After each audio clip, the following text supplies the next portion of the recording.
Before we get into today's show, let me tell you about the latest deal from Mike Lindell, MyPillow. Once again, the big box stores have canceled their orders simply because they don't agree with Mike Lindell's politics. They don't like it because he supports President Trump. Well, he's going to pass that savings on to you. No more middleman. And boy, does he have some great deals on the Giza Dream sheets and the Percal bed sheets. Listen to this. Giza Dream queen size, normally $139.98. Your wholesale price, $69.99 when you use promo code Joey. King size, only $79.99. The Percal queen size, normally $89.98. Your wholesale price, $29.98 when you use promo code Joey. Just call 1-800-893-4059 or go to MyPillow.com. Always use promo code Joey. Free shipping options available. This allotment's not going to last very long. When they're gone, they're gone.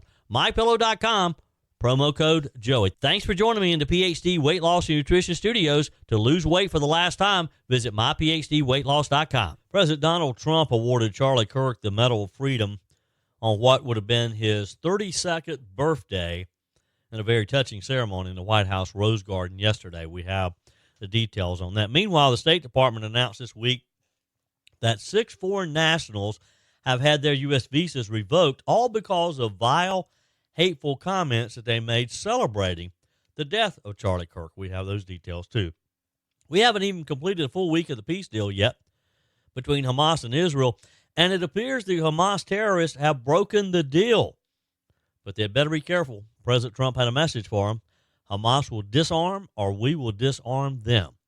We have the latest on this as well. And more details on the story of former South Carolina Representative R.J. May, who is now being investigated by the House Ethics Committee. It appears Mr. May has not paid income tax for several years. I told you we'd be back. And ye shall know the truth, and the truth shall make you free. It's Joey Hudson. I wanted to name it the Joey Hudson bill, but, they don't allow you to put names on bills. But I wanted to call it the Joey Hudson bill because I know that one's been near and dear to you for a number of years. That's how it's done. Let your voice be heard. And the truth shall set you free. Here's Joey Hudson. It was a touching tribute to a great American yesterday in the White House Rose Garden. In a video shared on social media after the Medal of Freedom ceremony, Erika Kirk, the widow of Charlie Kirk, showed the back of her late husband's award, which featured an engraved Christian cross. The video was shared on X by political commentator and friend of Charlie Kirk, Benny Johnson, showed Erika flipping over the medal with a solemn smile. The cross is engraved in the gold on the back right above Charles James Kirk. Johnson wrote in the Post, "For the first time in American history, a Christian cross has been engraved onto the Presidential Medal of Freedom in honor of Charlie Kirk. Erika Kirk wanted to share this with you as a testament of Charlie's powerful work advancing the kingdom of Jesus Christ." During Erika's acceptance speech, she said that her husband would often say, "Without God, freedom becomes chaos," noting that he believed that liberty could only survive when anchored in truth. In her remarks, Ms. Kirk offered thanks to the First Lady, the Vice President, and friends and family watching from all around the world, she said, along with the Turning Point USA staff and chapters nationwide. She said, "You are the heartbeat of this future and of this movement."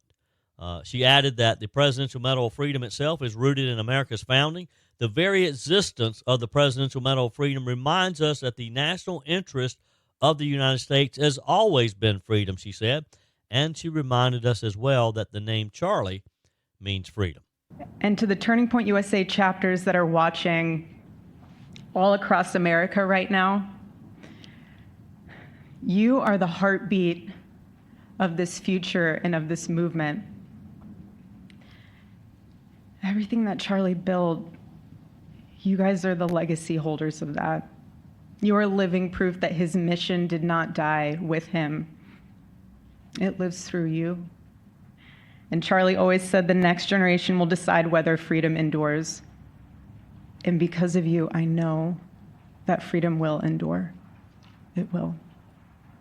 And today we're gathered not only to celebrate Charlie's birthday, but to honor a truth that he gave his entire life to defend, and that's freedom. The very existence of the Presidential Medal of Freedom reminds us that the national interest of the United States has always been freedom. Our founders etched it into the preamble of our Constitution, and those words are not relics on parchment. They are a living covenant. The blessings of liberty are not man's invention, they are God's endowment. Charlie lived for those blessings, not as abstract words, but as sacred promises.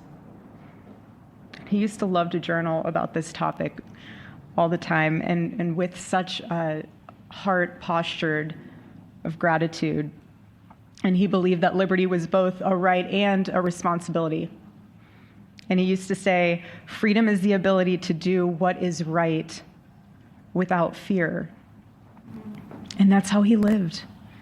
He was free from fear. He was free from compromise, free from anything that could enslave his soul. His name, Charles, literally means free man. And that's exactly who my husband was. He was a free man. Erika Kirk yesterday, as the president presented posthumously a Medal of Freedom to her for her husband and what he stood for. During the presentation, or actually just prior to, President Trump discussed their relationship, noting that Charlie was, quote, so in love with Erika, with her intelligence, with her strength, and with her beauty. The president said, he was deeply in love with you. I was with him before I met Erika, and he told me he was going to get married. He said, you won't believe how beautiful she is. Now that I meet her, he's right. But then he also said, she's the smartest person I know. See, they do go together on occasion. Not often, but on occasion, he joked.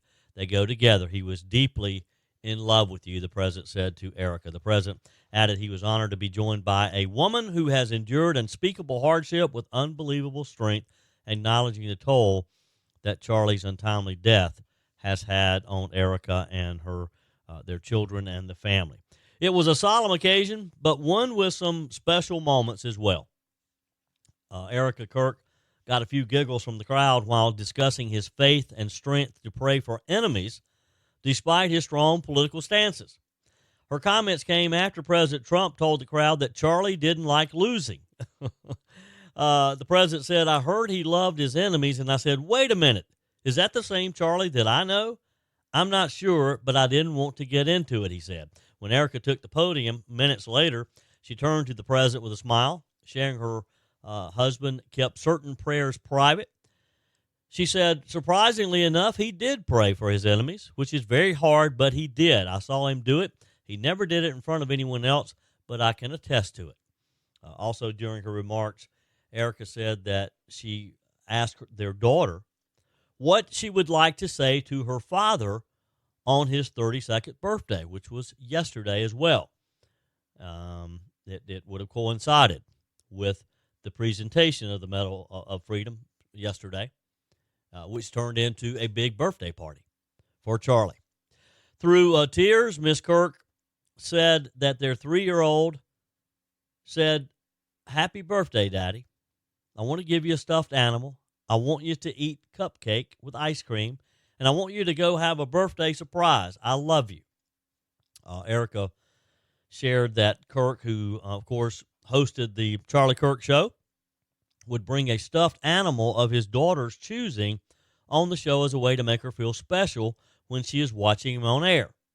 Since his assassination, stuffed animals have remained next to his microphone and his empty chair in the Charlie Kirk show studio. It was just a great, great day yesterday. We also learned yesterday that the State Department this week announced that 6 foreign nationals have had their U.S. visas revoked, all because of hateful and vile comments they made while celebrating the death of Charlie Kirk. And frankly, good. It's about time we start drawing a hard line when it comes to people who come to this country to benefit from our freedoms. And yes, I recognize that freedom of speech is one of those, but they cannot come here to cheer when an American citizen is assassinated like Charlie Kirk was. According to the State Department announcement, the 6 individuals from Argentina, South Africa, Mexico, Germany, Brazil, and Paraguay all posted comments on social media mocking or celebrating Charlie Kirk's death after he was shot last month during his American comeback tour. The department said it's not just about revoking their visas. It's about a much broader Trump administration effort to ensure, and I quote, that aliens who take advantage of America's hospitality while celebrating the assassination of our citizens will be removed. The statement was shared on X and was crystal clear. It said the State Department continues to identify visa holders who celebrated the heinous assassination of Charlie Kirk. And they tagged the president and Secretary Rubio, saying they will defend our borders, our culture, and our citizens by enforcing our immigration laws. Let's be honest, those summer vacations and backyard barbecues added some extra pounds, right? But instead of feeling guilty or falling further behind, it's time to reset, drop the weight, and get back in control. The solution isn't a shot. Real lasting weight loss starts with your mind, not your mouth. At PhD Weight Loss, Dr. Ashley Lucas and her team help you uncover the real reasons behind your weight gain so that you can reprogram the way you think about food forever. PhD clients lose up to a third of their body weight without ever taking a drug. I know because I lost 33 pounds with PhD weight loss. Through real food, behavioral coaching, and proven science, your body can become a natural fat-burning machine. Why risk spending thousands on shots that strip away muscle, come with dangerous side effects, and leave most people regaining 60% of the weight within a year? With PhD, you'll activate your body's natural appetite control, burn fat safely, and stay in control. Even if you're already on Ozempic, PhD can help you transition off while still losing weight. Take the first step today. Call 864-644-1900 or visit myphdweightloss.com. Well, the R.J. May saga just keeps getting darker. Now, remember, this is the guy who is a former state rep now, who was one of the founders of the Freedom Caucus here in the Palmetto State, the guy who built his image around fighting government corruption and waste. Apparently, he wasn't paying his taxes in addition to some of the other issues that he had. This came out yesterday during a House Ethics Committee hearing. An attorney for the committee, Mark Moore, he's with the law firm Maynard Nexon, said that when investigators went looking for tax filings, both for Mr. May personally and for his political consulting outfit, Ivory Tusk Consulting, the Department of Revenue came up empty. Couldn't find anything. No filings, no records, no taxes. And as Mr. Moore put it, and I quote, I think the conclusion is easy to draw there, and you don't need me to draw it. Translation, the man didn't pay, according to the documents. Now, let's remember, let's go back to where this all started. R.J. May, a West Columbia Republican, was arrested back in July on unthinkable charges, sending out videos of children being sexually abused. Now, who does that? Who does that? And especially a guy who was parading around the State House talking about family values. Yeah, the same guy who lectured his fellow lawmakers on moral values.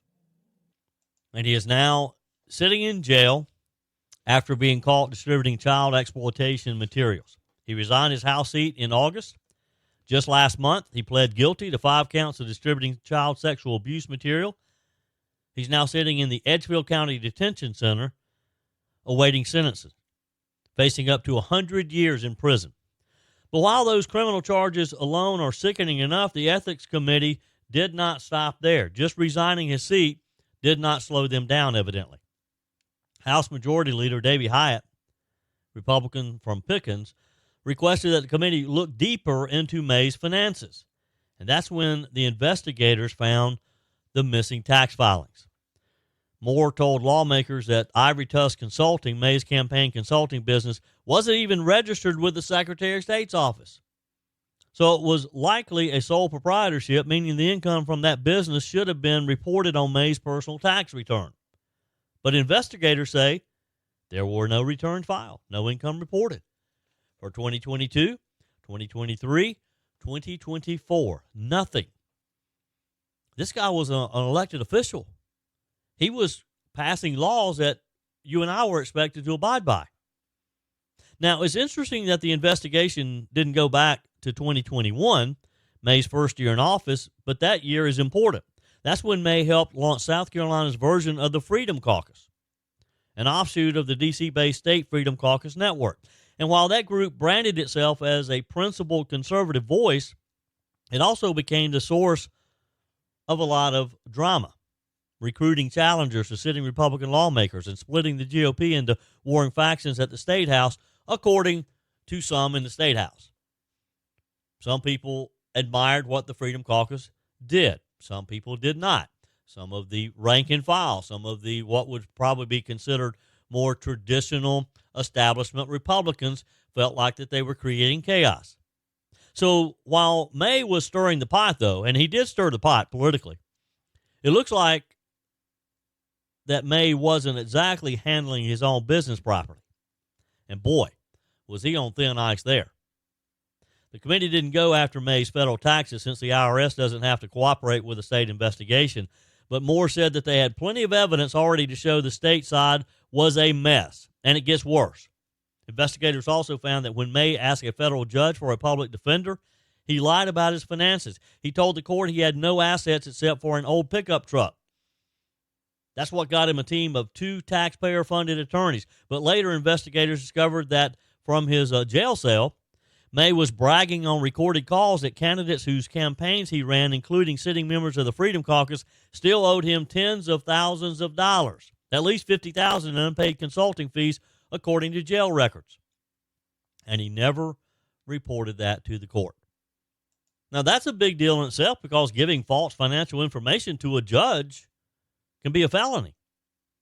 As Attorney Moore told the Ethics Committee, courts expect people, when they seek appointed counsel, to be truthful with them. As our investigation revealed, that did not happen here. Ethics Chairman Jay Jordan, a Republican from Florence, did not mince words. He said, the whole thing is a sad and dark moment in that I served as we served with an individual who is engaging some of the most reprehensible conduct imaginable. The committee voted unanimously to publicly reprimand May for sending out those child abuse videos, even though obviously that reprimand won't mean much to a man facing a lifetime in prison. Representative Jordan said the committee wanted to make sure the record reflected what had happened. He said, had we been able to kick him out, we would have. The committee also voted to refer possible criminal violations to a state law enforcement agency, though Chairman Jordan would not say which one. And they referred 2 additional complaints involving other individuals to the State Ethics Commission for possible violations. Again, Jordan did not name names there either. But according to Attorney Moore, the investigation did look into other Freedom Caucus members, especially those who paid May for campaign consulting. Some of those lawmakers cooperated, turning over bank statements and reports voluntarily. Others, not so much, according to the report. And you got to understand, there was a lot of friction between, again, some of the more establishment Republicans and the Freedom Caucus. And you got to know, if you're a Freedom Caucus member and you're doing business with R.J. May, they're probably going to be looking at you pretty closely. Moore said that 3 Freedom Caucus members, Chairman Jordan Pace of Goose Creek, Representative Jay Kilmartin of Irmo, and Representative Stephen Frank of Greenville, either ignored requests for interviews or backed out of scheduled meetings. Now, look, these guys aren't being criminally investigated, so I don't know that they can compel them to show up and to testify. When the law firm tried to talk with their attorneys, they were told the clients didn't believe they had to respond to outside investigators. You know, I'd probably agree with them. That refusal, Moore said, though, delayed the investigation by at least a month and cost South Carolina taxpayers significant money, though he didn't say how much. So here's where things stand. R.J. May, a man who once considered a rising conservative star, is sitting in jail, waiting sentencing for distributing child pornography. There could be more charges coming. He's also facing scrutiny for failing to pay state taxes, lying to a federal judge, and misleading the very system he once claimed to defend. It's a sad, sad day for this young man. His family is just totally wrecked. But it appears he's going to have plenty of time to think about it and get right with his God. Well, the Texas Military Department is making headlines this week, confirming that 7 National Guard members sent to Illinois have been pulled back from duty for not meeting mission requirements. Here's the story. About 200 Texas guardsmen were deployed to Illinois earlier this month. It was part of a 60-day federal mission aimed at protecting government buildings and personnel during anti-immigration protests. We've talked about it a lot on the show. You've seen a lot about it in the headlines as Illinois, Chicago particularly, just doesn't want to get with the program. They're seem to be comfortable and happy with illegals just running rampant, creating chaos in the Windy City. So President Trump has decided he's going to take things into his own hands and try to protect the innocent people of Chicago if their own mayor, if their own governor won't do so. But now 7 of those soldiers that were sent from Texas have been sent back to Texas.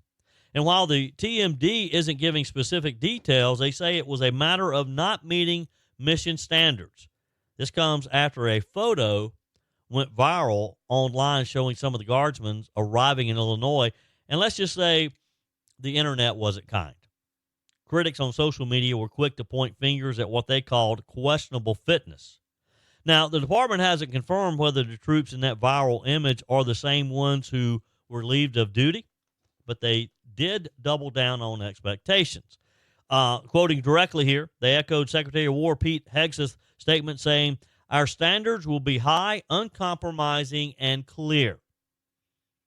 And this is all unfolding while a federal judge just ruled that the National Guard can stay in Illinois, but that they can't actively patrol or protect federal property yet. That's still pending further court arguments. Now, can you believe that we're still debating on whether or not guardsmen sent to a state by the President of the United States, and we're having to ask federal judges permission for these guardsmen to do their job, to protect federal property, to be able to patrol, to keep people safe. Meanwhile, the protests near ICE facilities continue. Tensions are running high over immigration enforcement, federal intervention, and the people in Illinois, they're just going nuts. I cannot wrap my mind around someone, and we saw the story of various, people with good jobs, people that you would think would have better heads on their shoulders, would know better, would have some common sense, out there literally kicking cars of ICE agents, out there protesting, trying to keep ICE agents from doing their job. Now, when one of those illegals turns on them and their family, they'll probably want an ICE agent close by. Wow. And speaking of illegals, speaking of chaos, the Department of Homeland Security has confirmed that Mexican cartel members are literally putting bounties on the heads of U.S. law enforcement officers.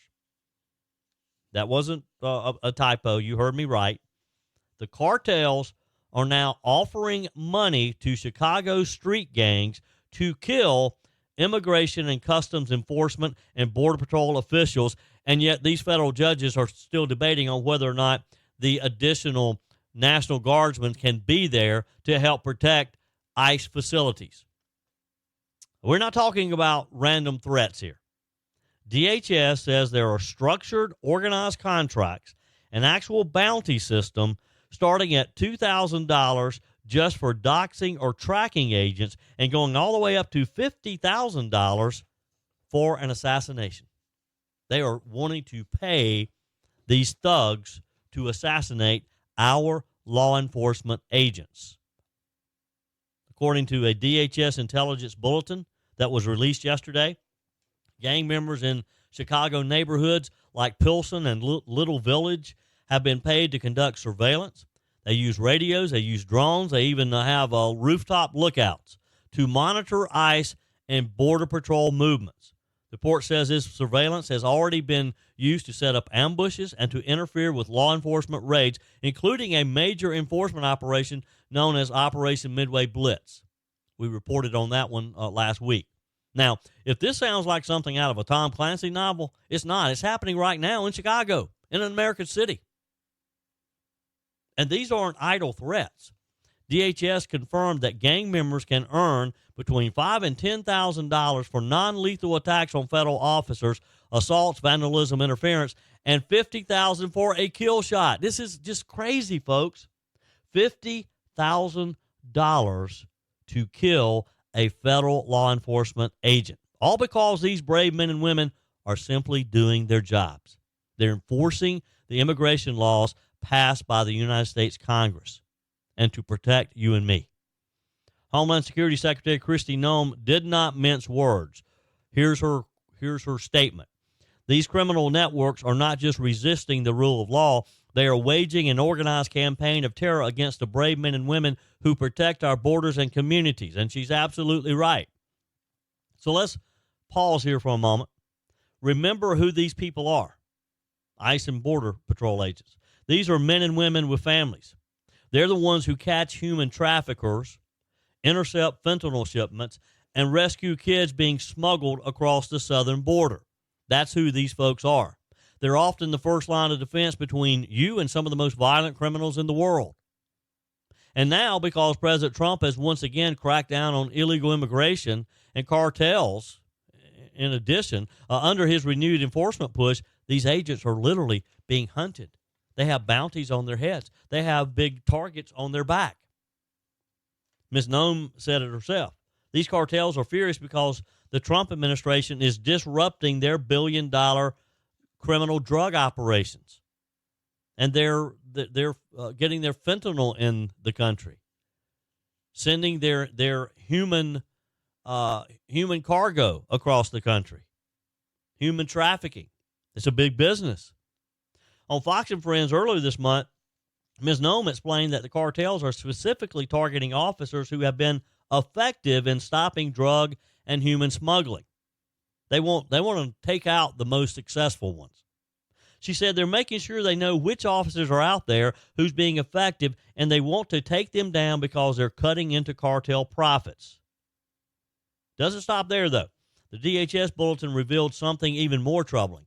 Antifa-linked groups in both Chicago and Portland have been providing logistical support to the cartels. They should close those Antifa groups down. And look, if they're here illegally, deport them immediately. That includes pre-staging protest supplies, doxing agent identities online, which we've seen that happen, and even creating distractions on the ground to help illegal aliens evade deportation. I mean, you can't make this stuff up, folks. It'd be a great movie, Hollywood movie.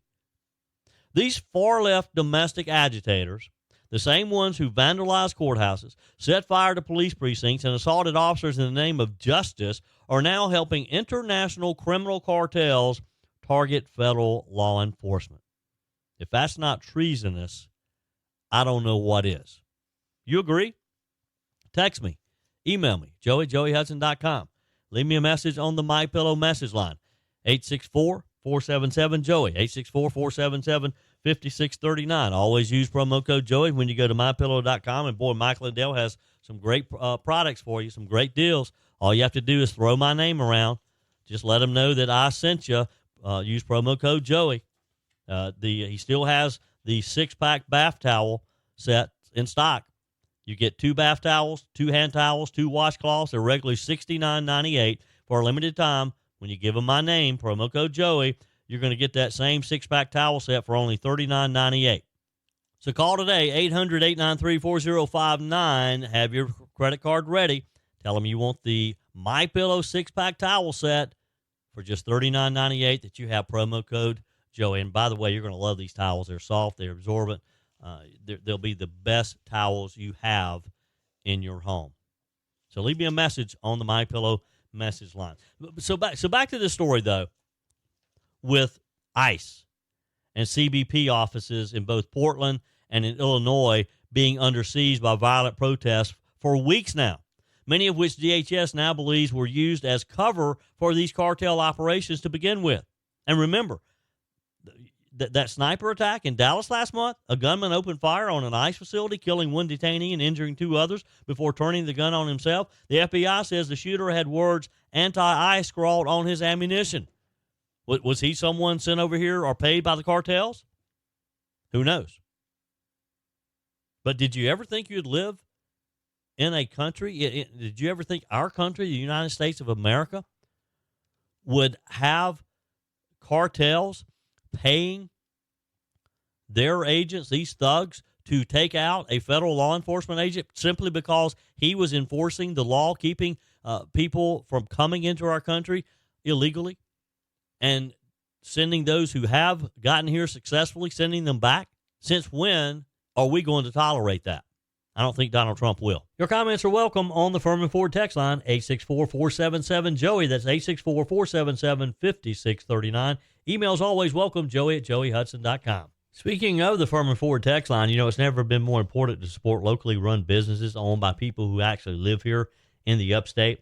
Let me take a minute to talk with you about our friends at Firmin Ford. If you're looking for a new vehicle, maybe a great pre-owned vehicle, one you can trust, or maybe you're looking to order that special vehicle. Either way, if you want a new one, a brand new one, or a pre-owned that you can trust, the folks at Firmin Ford, they're there to help you. Their name is on the sign because their name is on the line, because every single transaction is important to them. Jim Firmin, Matthew Firmin. They do business the right way.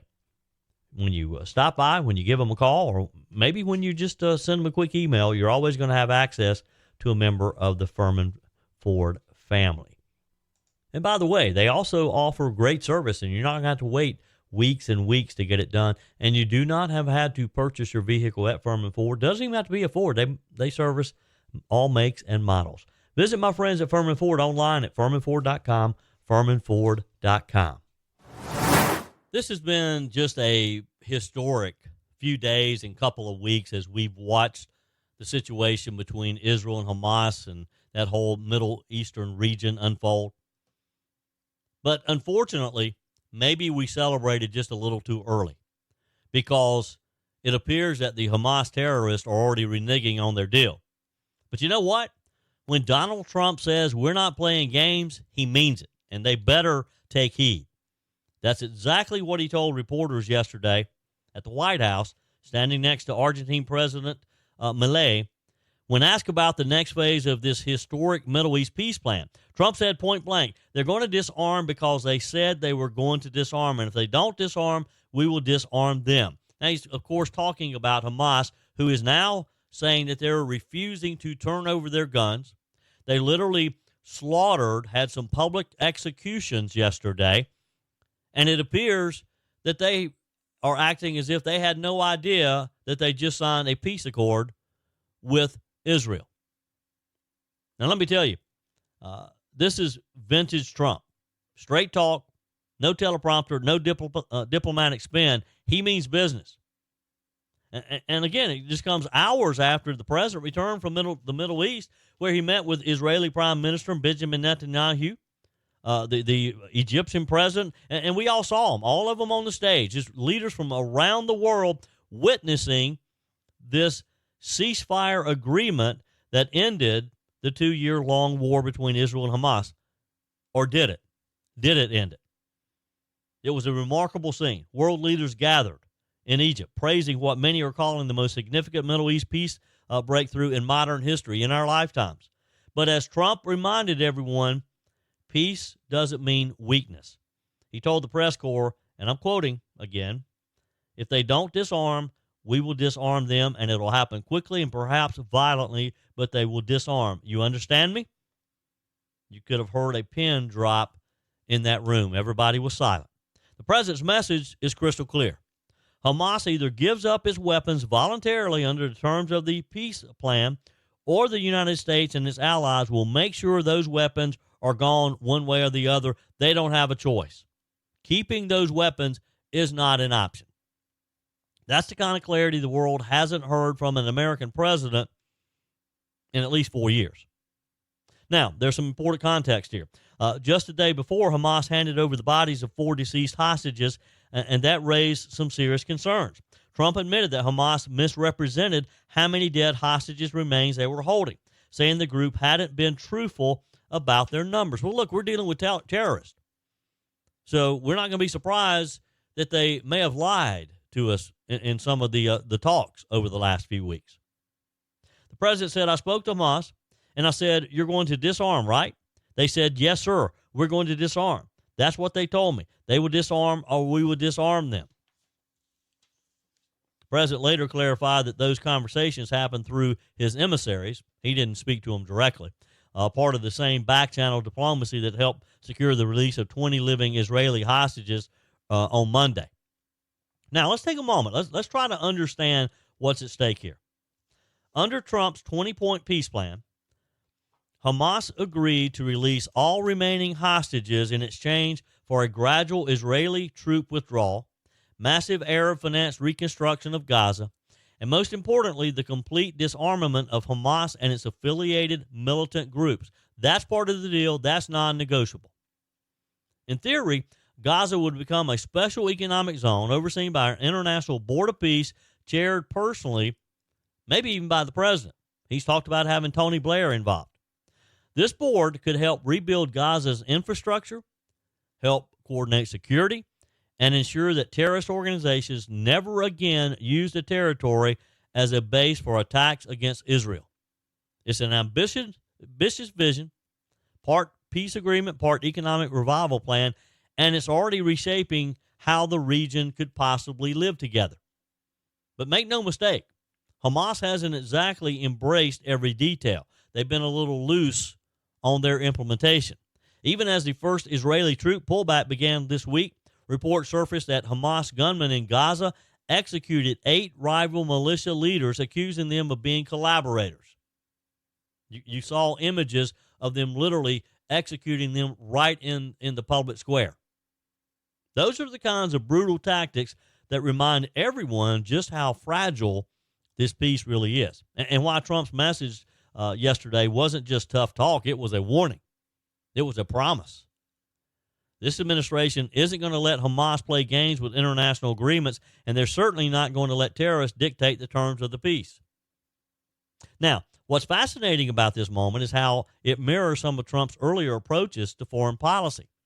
Think back to 2017 in the first Trump administration, when he dropped the mother of all bombs on ISIS tunnels in Afghanistan. Or maybe 2018 when he warned North Korea's Kim Jong-un that America's nuclear button was much bigger and much more powerful than theirs. Critics mocked it at the time, but you know what? North Korea backed down, didn't they? ISIS lost its caliphate. And now Hamas, a group that spent decades vowing to wipe Israel off the map, is sitting at the negotiating table, signing documents in Egypt and pledging to give up its guns. Whether you love or hate the style, the results speak for themselves with what Donald Trump has been able to accomplish. But here's what else the peace plan includes. It calls for 3 stages of Israeli troop withdrawal, supervised by the U.S. and Egypt. It requires amnesty for Hamas members who voluntarily disarm. If they don't, they've got a rude awakening coming. And it allows Arab nations, including Saudi Arabia and Qatar, to invest billions into rebuilding Gaza, creating jobs, housing, schools for the 2 million residents who lived through the years of war. They could turn this into just a show place. We could all be going to Gaza for a vacation in the coming years. In short, it's kind of like art of the deal on a global scale. And while not everyone's happy about it, especially the foreign policy establishment, even some longtime skeptics are admitting it's an extraordinary achievement on Donald Trump's part and everybody who's involved. But again, the president's remarks remind us that this peace is only as strong as Hamas's willingness to follow through, hopefully voluntarily. The disarmament clause isn't a suggestion. It is a requirement of the agreement. And if they test him, well, you tell me. What do you think the outcome will be if they test Donald Trump? He said it himself. They know I'm not playing games. You can bet the Pentagon already has contingency plans in place in case Hamas decides to backtrack. Meanwhile, the Board of Peace, this international committee that Trump will personally chair, it's already forming. Names being floated include, as I mentioned a minute ago, former British Prime Minister Tony Blair, who's expected to help oversee economic development, and a coalition of Arab and Western leaders who will manage reconstruction. It's a far cry from the failed 2-state solution model that's defined Middle East policy for a half a century. Instead, this plan focuses on security first, then rebuilding, then governance. It's a great plan. It's just a genius plan, actually. if you look at it. And all because Donald Trump led the way. That's it for today's edition of Just the Truth. Thanks for joining me in the PhD Weight Loss Studios. To lose weight for the last time, visit myphdweightloss.com. If you haven't joined my mailing list yet, visit my website, joeyhudson.com. Click on the Connect with Joey button so that you can receive our emails and the most up-to-date news. Also, join me on my YouTube channel. Be sure and like, comment, and subscribe. Just search for Joey Hudson. As always, thanks for spending a few minutes of your day with me. Do me a favor and forward this episode to a few friends. Just click on the share button and send to your contacts. We need to build an army of conservatives to win our country back, and we can do that by continuing to share the truth with our friends and family. Keep those comments coming via the Firmin Ford text line, 864-477-JOEY. Email to joey@joeyhudson.com, and I love your messages on the MyPillow message line. Again, that's 864-477-JOEY, 864-477-5639. Be sure and take advantage of the MyPillow special, just $14.88 on the standard MyPillows when you use promo code Joey. Order online at mypillow.com or call 800-893-4053. We're back again tomorrow and hope you'll plan to join us. Until then, remember, God's got this. He's still in control.